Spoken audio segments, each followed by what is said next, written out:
Rappel chronologique des faits. Il me paraît essentiel de revenir avec précision sur les faits, pour que chacun puisse comprendre le pourquoi de cette série Naboscopie. Je comprends en effet que les derniers arrivés, ceux qui ont pris le train en marche, ne puissent comprendre la signification et l'utilité de ce travail. Pire encore, pour ceux qui ne connaissent pas Nab, et ils sont nombreux, ils ne peuvent saisir la pertinence de ce texte.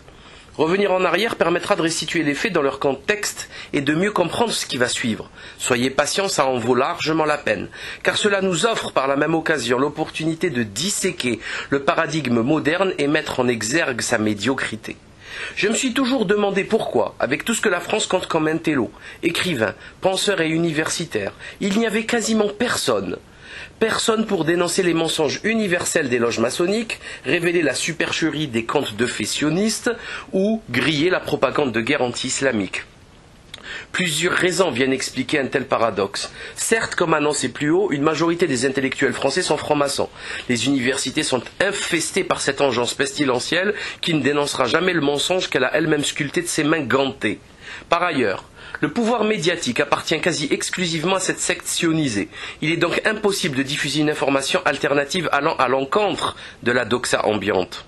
Ajoutez à cela le confort émollient et la lâcheté des uns et des autres. Plus rien ne filtre, plus rien ne sort de ce corps putréfié de l'intelligentsia hexagonale dont le commandant en chef est un milliardaire, juif athée messianiste, se disant philosophe et répondant au doux nom de Botul-Henri Lévy. Le va-t-en-guerre le plus stupide et le plus entarté de France. In fine, il est essentiel de rappeler que l'on vit une époque de grande médiocrité, de bêtises pesantes jamais égalées dans l'histoire humaine. Nous vivons un Kali-Yuga finissant, une fin des temps qui porte en elle les germes de son suicide. C'est précisément ici qu'intervient Nab. J'ai découvert et connu le travail de Nab après le 11 septembre, à la sortie de son livre publié aux éditions du Rocher, Une lueur d'espoir. Plus exactement, après son passage chez Ardisson. J'avais alors découvert un écrivain qui s'intéressait au massacre commis par l'Occident de millions d'arabo-musulmans. Il faut bien que cet hystérique comprenne qu'il ne m'a absolument rien appris en ce qui concerne la lutte des musulmans contre la barbarie démocrateuse, sévissant à coups de ratissage de B-52 et de tapissage au phosphore blanc. Les meurtres de masse, les coups d'État, la vampirisation de l'Afrique par les gouvernements maçonniques euro-atlantistes, nous les vivons dans notre chair. Nous laissons les mondanités germanopratines à ce nabot gonflé de suffisance et d'arrogance. Lui qui a l'outrecuidance et le culot de croire qu'il va nous désigner les coupables de nos malheurs et nous apprendre à nous battre face à l'injustice. Non, cher Marc-Édouard. Il y a de cela près d'un demi-siècle, Boumedienne expliquait dans une allocution restée célèbre « Nous sommes avec la Palestine, qu'elle ait tort ou raison ».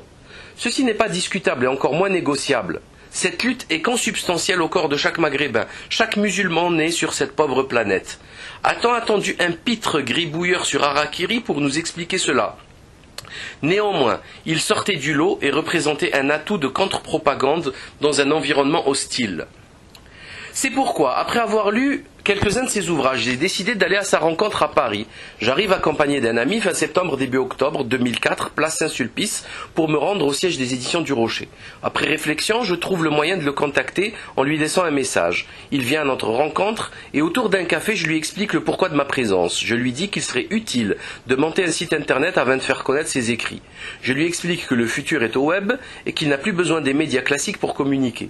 Je vois vite qu'il ne me prend pas au sérieux, et que pour lui, le net, issu des nouvelles technologies, est peu attractif et sans avenir comparé à la noblesse du papier. Alors qu'il n'a jamais été question d'abandonner l'un pour l'autre. J'arrive néanmoins à le convaincre, d'autant qu'il ne prend aucun risque et que c'est gratuit. Le futur me donnera encore une fois raison. On arrive donc à se mettre d'accord sur la mise en ligne d'un site web sur la plateforme de Free, marc-edouardnap.free.fr, avec construction d'un forum de discussion. Il faut ajouter qu'un site avait été créé par un certain Frédéric Vignal, mais tombé dans l'oubli, puisque fermé après une énième embrouille avec le nabot. Très vite, le site aura un certain succès. Le forum va cumuler petit à petit un petit nombre d'inscrits et les discussions y seront quotidiennes. Forum qu'il clôturera par la suite vu le nombre de messages anti-nabiens qu'il recevait. Comme prévu, il utilisera les pages des brèves et de l'actualité pour régler ses comptes avec ses ennemis parisiens. Pourquoi pas? C'est de bonne guerre. Quant au webmaster du site que j'étais, il donnera plusieurs versions autour de lui. Tantôt ce sera une équipe, à d'autres il dira que c'est une fille qui gère le site. Le nabot cultive le mystère et la propagande afin de faire croire qu'il est bien entouré, qu'il n'est pas seul. Malheureusement pour lui, il n'y a pas plus solitaire, plus asocial et infréquentable que cet être amer et hystérique, cette boursouflure égotique détestable. Pour ma part, j'ai réussi à garder des distances de respect en instaurant dans nos relations un vouvoiement constant. Le travail se fera à 99% par téléphone ou par courriel, lui étant à Paris et moi à l'autre bout du pays. Il écrira également 99% des textes du site. Il est d'ailleurs fort curieux de constater que ses adversaires soient tombés dans le panneau, tant le style était reconnaissable et les détails dénonçaient clairement l'auteur. C'était évident. Il a fallu que je lui demande de faire attention en changeant son style, le style des brèves mais sans succès. Nab a toujours réglé ses comptes via son site, en faisant croire que ses écrits étaient mon œuvre. Il utilise toujours la même ruse aujourd'hui, encore pour ses courriels ou la rubrique nouveautés. On a également usé et abusé, comme tout le monde, de la technique des multicantes. Il va être obligé de mentir ou omettre de parler de ce sujet pour se défendre. Juin 2006, un cousin m'apporte la vidéo Loose Change 2 sur les attentats du 11 septembre. J'étudie soigneusement la question et commence mon travail d'investigation sur le web par l'intermédiaire des vidéos postées sur la plateforme Dailymotion avant la censure ayant frappé mon compte à la suite de l'affaire Skyrock Bélanger. Mes recherches me conduisent dans les méandres de la réalité occulte de ce monde et j'essaie de les partager avec mes proches. Nab sera réfractaire à toute remise en cause des événements de cette fameuse journée de septembre. Pour lui, nul besoin de lire des livres ou de prendre en considération des preuves factuelles. C'est ainsi, c'est trop tard, puisqu'il avait déjà bâti une partie de son œuvre sur cette erreur grossière. Le Nabo n'aime pas les complots. Mais il aura le culot de donner comme seul argument concernant le témoignage déterminant de William Rodriguez que c'est un, je le cite, gros connard. Très très fine analyse. Il utilisera la même rhétorique que les journalistes laqués du système.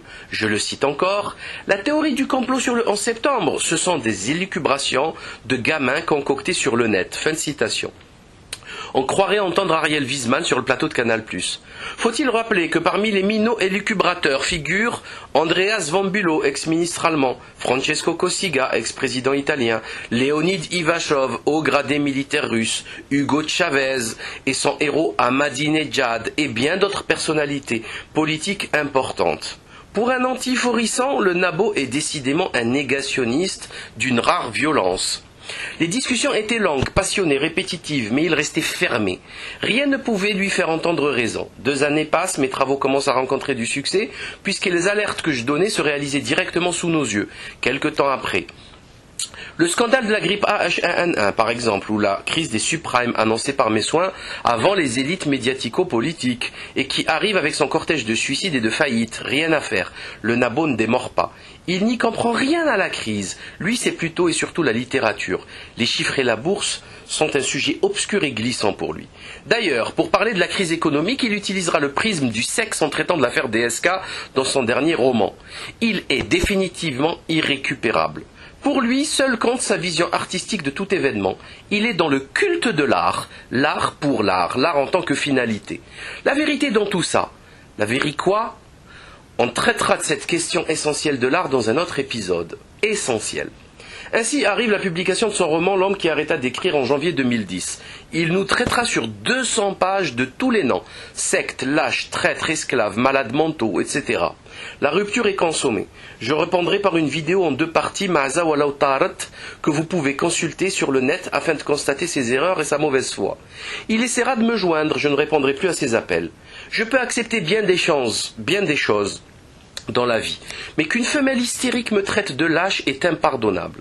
D'aucuns essaieront de me faire croire que le fait d'être un personnage d'un roman de Nab est en soi un honneur. Quel pitre! Ils n'ont vraiment rien compris aux enjeux actuels. Plus risible encore, ces petits chiots du moment, sous sa dictée, diront que je suis un fan aigri, déçu par mon idole. Le choix des mots est très troublant et la sémantique est d'essence spécifiquement religieuse. Je serais donc un fanatique qui vénère une idole ? Il faut vraiment être usé du neurone pour oser de tels blasphèmes. Ah, ces godillots suppôts du Nabo. Croient-ils que leur complicité restera impunie ? Il suffit juste de patienter pour les voir, ces naïfs matelots, quitter le navire chavirant de leur prochain ennemi, qu'ils chérissent tant aujourd'hui. Ah, je vous garantis qu'ils vont le haïr. Ils ne feront jamais l'effort de répondre aux accusations portées contre leur maître du moment. Ils feront juste valoir des excuses de femmes déçues, dépitées et conduites. Je les cite. T'es jaloux, T'es aigri, tu ne sais pas dessiner, tu écris moins bien que lui. Discours lamentablement pathétique. Je maintiens pourtant que c'est un écrivain hors pair, le meilleur de sa génération, mais à quoi bon? Ils sont sourds et aveugles. D'aucuns avancent que je réalise cette série car j'aurais peur du livre à venir. Aux dernières nouvelles, hier, mardi 24 septembre 2013, mon hébergeur a suspendu mon site suite à une mise en demeure de l'avocat de Nab. Je ne savais pas que l'homme le plus littéraire de France était procédurier. C'est nouveau. Aurait-il perdu son sang-froid? Et dire qu'il n'a pas porté plainte contre Georges-Marc Benamou lorsqu'il l'a frappé et humilié en lui cassant ses lunettes sur le plateau d'Apostrophe. Ni sur Josiane Savigno lorsqu'elle a versé par 2 fois sa flûte de champagne sur son visage. On se demande bien qui craint l'autre. De plus, qui va lire son pavé de 1000 pages de dégueulis d'hystérique en pleine phase hormonale? Entre-temps, son frère ennemi Alain Soral, ami de longue date, a fait le chemin inverse. Après de longues lectures, il parlera du complot du 11 septembre, de maçonnerie, de crise économique, d'eschatologie. Il lui siphonnera ses lecteurs et le tournera en ridicule. Il en sera malade à crever. Est-ce si extraordinaire? Le train avance, le nabo a préféré rester sur le quai avec ses rêves burlesques et ses désirs absurdes. Il lui suffirait d'examiner le logo du MI5 britannique pour comprendre. Mais non, il ne fera pas cet ultime effort, car il n'est pas question de rechercher la vérité, mais de soigner et nourrir un ego insatiable. À moins que d'autres raisons l'en empêchent. Quant à moi, je ne veux que prévenir ces potentielles nouvelles victimes qui pourraient être séduites par son grossier tour de bonneteau. Nab écrit bien comme Augustin le Sage peignait parfaitement. Est-ce suffisant pour être un génie pour avoir raison? Nous sommes en 2013 et les événements s'accélèrent dangereusement comme prévu. Il est ainsi définitivement plus urgent et salvateur de s'occuper d'eschatologie que de scatologie nabienne. À suivre.